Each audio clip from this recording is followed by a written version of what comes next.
गुजरात में प्रधानमंत्री मोदी की आज ताबड़तोड़ रैलियां। भरूच, खेड़ा, सूरत में जनसभा को करेंगे संबोधित। उम्मीदवारों के पक्ष में करेंगे प्रचार। पीएम मोदी आज करेंगे मन की बात। 95 एपिसोड के जरिए देशवासियों को करेंगे संबोधित, अपने विचार करेंगे साझा। गुजरात प्रचार के आखिरी चरण में स्मृति ईरानी आज 4 रैलीज करेंगी। अनुराग ठाकुर भी जनसंपर्क अभियान के जरिए प्रचार करेंगे। गुजरात चुनाव के लिए बीजेपी ने वादों का पिटारा खोला। यूनिफॉर्म सिविल कोड लागू करना, 20 लाख रोजगार और छात्राओं को स्कूटी देने का संकल्प। भावनगर में महुआ की रैली में अमित शाह का दावा, इस बार गुजरात में जीत के सारे रिकॉर्ड बीजेपी तोड़ेगी। वडोदरा में अमित शाह की रैली में बीजेपी की महिला कार्यकर्ताओं ने किया गरबा, राज्य में रिकॉर्ड जीत के लिए प्रार्थना। TV9 भारतवर्ष से बोले बीजेपी अध्यक्ष जेपी नड्डा, प्रधानमंत्री मोदी के नेतृत्व में विकास हुआ, इस बार का चुनाव एक तरफा, सारे रिकॉर्ड टूटेंगे। ये अपने घर में जो 2 एक्स्ट्रा बेडरूम है उसमें होम स्टे बिजनेस करके महीने का 60,000 कमा रहे हैं। आपको भी ये करना है तो फ्रीडम ऐप को अभी डाउनलोड कीजिए। गुजरात चुनाव में विजय के लिए बीजेपी ने पूरी ताकत झोंकी। अहमदाबाद में सीएम पटेल ने रोड शो किया, उम्मीदवारों के लिए वोट मांगे। यूपी के सीएम योगी ने अहमदाबाद के विरमगाम में रोड शो किया, बिना नाम लिए सीएम केजरीवाल पर जोरदार हमला बोला। दिल्ली में कैलाश विजयवर्गीय ने बीजेपी पार्षद उम्मीदवार के लिए प्रचार किया, कहा देश में सामान्य नागरिक कानून हो लागू, राज्य सरकार प्रस्ताव भेजे। चार्जशीट में नाम नहीं होने पर सिसोदिया का पलटवार, बोले बीजेपी की सारी साजिशें फेल, चार्जशीट में नाम ना होना सत्य की जीत। आज सीएम केजरीवाल सूरत में प्रेस कॉन्फ्रेंस करेंगे, शाम 5 बजे जामनगर के रोड शो में भी लेंगे हिस्सा। एमपी के इंदौर से राहुल गांधी का बीजेपी और आरएसएस पर हमला, बोले ये संविधान को कर रहे हैं खत्म, देश में नफरत और डर का माहौल बनाया गया। यूपी के उन्नाव में श्रद्धा मर्डर केस पर साक्षी महाराज का बड़ा बयान, कहा कातिल का एनकाउंटर हो, हत्यारा क्षमा योग्य नहीं है। शुभेंदु और ममता बनर्जी के बीच मुलाकात के बाद सियासी अटकलें तेज हुई। शुभेंदु बोले हम उन्हें पूर्व सीएम बनाकर रहेंगे। ममता और शुभेंदु की मुलाकात के बाद अब शुभेंदु के सांसद भाई दुवेंदु ने अभिषेक बनर्जी को चाय पर बुलाया। 3 दिसंबर को मिदनापुर में अभिषेक पहुंचेंगे। महाराष्ट्र के सीएम एकनाथ शिंदे अपने 40 विधायकों के साथ गुवाहाटी पहुंचे, मां कामाख्या देवी मंदिर में पूजा अर्चना। कोलकाता में फीफा वर्ल्ड कप का क्रेज नजर आ रहा है। एक दुकान पर फीफा वर्ल्ड कप की थीम पर पतंगे बनाई गई। बॉलीवुड के दिग्गज अभिनेता विक्रम गोखले का 77 साल की उम्र में निधन हुआ। कई दिनों से बीमार थे, मल्टीपल ऑर्गन फेलियर की वजह से निधन। एमसीडी में वोटिंग से पहले प्रचार का आज आखिरी रविवार। आज सड़क पर उतरेंगे पार्टियों के तमाम दिग्गज, पूरे दिन रैलीज और रोड शो। आज दिल्ली में पूरी ताकत झोंकेगी बीजेपी। जेपी नड्डा के साथ पड़ोस के राज्यों से आए कार्यकर्ता डोर टू डोर कैंपेन करेंगे।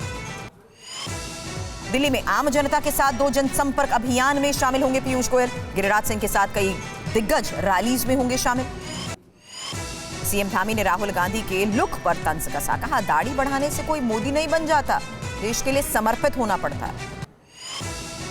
आज मनीष सिसोदिया एमसीडी में 10 वार्ड से जनसंवाद करेंगे। राज्यसभा सांसद राघव चड्ढा के केशवपुरम से भी पदयात्रा। जम्मू कश्मीर में आतंकियों की बड़ी साजिश नाकाम हुई। सुरक्षा बलों ने कुलगाम में 2 आईईडी बरामद किए। बम निरोधक दस्ते ने आईईडी को डिफ्यूज किया। रूस की धमकियों के बीच नेटो ने मेडिटरेनियन सी में शक्ति प्रदर्शन किया है। नेटो की नेवल फ्लीट ने 3 कैरियर स्ट्राइक ग्रुप के जरिए डमी हमलों की प्रैक्टिस की है। खाली किए गए इलाकों में वापस मोर्चा संभालने की तैयारी में है रूस। डोनेस्क और ज़ेपोरिज़िया में फिर आगे बढ़ रही है रूसी सेना, यूक्रेनी सैन्य अधिकारी का दावा। यूक्रेन पर हमला करने से पहले रूसी प्रेसिडेंट व्लादिमीर पुतिन जापान पर करना चाहते थे हमला, एफएसबी व्हिसल ब्लोअर ने दावा किया। बेल्जियम यूक्रेन को देगा समुद्री ड्रोन। रक्षा मंत्री लुडवाइन डेडोनोर ने भी दावा किया और कहा यूक्रेन को 10 समुद्री ड्रोन और 2 मोबाइल लेबोरेटरी बेल्जियम देगा। बेलारूस के विदेश मंत्री व्लादिमीर मखई की अचानक मृत्यु हुई। मखई ने 2 नवंबर को दिल्ली का भी दौरा किया था। रूसी हमले के बाद यूक्रेन बिजली पानी की आपूर्ति करने में जुटा है। प्रेसिडेंट जेलेंस्की ने कहा लाखों घरों में शुरू हुई बिजली सप्लाई। बिजली कटौती को लेकर जेलेंस्की ने कीव के मेयर रुत्स्को को भी फटकार लगाई है। अकाल की चपेट में आने वाले देशों की मदद के लिए यूक्रेन ने जुटाए करीब $150 million. Ukraine, Ethiopia, Sudan, Somalia जैसे देशों को अनाज निर्यात करेगा।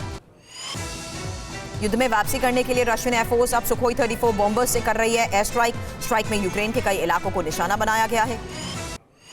रूसी रक्षा मंत्रालय का दावा, बीते 24 घंटे में 200 से ज्यादा सैनिकों को एयर स्ट्राइक में मारा गया। रूस ने खार्किव के पास सुखोई 34 बॉम्बर से KH-29 हवा से सतह पर मार करने वाली मिसाइलें दागी हैं। हमले में 100 से ज्यादा सैनिकों के मारे जाने का दावा। लुहांस्क में मोर्चे पर रशियन फौज की बारूदी बौछार ने यूक्रेनी सैनिकों को पीछे धकेल दिया। थर्मोबैरिक और फास्फोरस बॉम्ब की बारूदी बारिश से आसमान में आग के शोले नजर आए। रूस की एयरफोर्स के फाइटर जेट्स ने सुमी के मोर्चे पर 24 घंटे में 74 एयर स्ट्राइक की हैं। नॉन स्टॉप बमबारी से यूक्रेनियन आर्मी के पैर उखाड़ दिए गए। यूक्रेन की 14th ब्रिगेड के सैनिक रूस की फौज पर भारी पड़े। यूक्रेन के जवानों ने गाइडेड बॉम्ब से रूस के कई बैटल टैंक्स को ध्वस्त किया है। रूस की न्यूक्लियर थ्रेट के बीच ब्रिटिश रॉयल नेवी के aircraft carrier HMS queen Elizabeth ने नॉर्वे में शक्ति प्रदर्शन किया है। HMS क्वीन एलिजाबेथ में लगी एंटी एयरक्राफ्ट गन से डमी फायरिंग भी की गई है। ब्रिटेन के टॉप कमांडर्स ने कहा, किसी भी चुनौती का करारा जवाब देने के लिए तैयार हैं। यूक्रेन का रूस के सैन्य ठिकानों पर विध्वंसक हमले का वीडियो आया सामने, जहां यूक्रेन ने मल्टी लॉन्च रॉकेट सिस्टम से रूसी ठिकानों पर ताबड़तोड़ अटैक किए। वॉरजोन में रूसी फौज ने यूक्रेनी सैन्य बलों के काफिले पर लाशिद कामिकाज़ ड्रोन से हमला किया है। हमले में होवित्ज़र खाक। जंग में ड्रोन का रोल अहम हो गया है। डोनेट्स्क में रूसी फौज ने ड्रोन से लोकेशन का पता लगाकर अटैक बोला। कई टैंक तबाह। खार्किव में रूसी फौज के जाने के बाद हथियारों का बहुत बड़ा जखीरा बरामद किया गया। यूक्रेन ने जारी किया बर्बाद हुई रूसी हथियारों के जखीरे का वीडियो।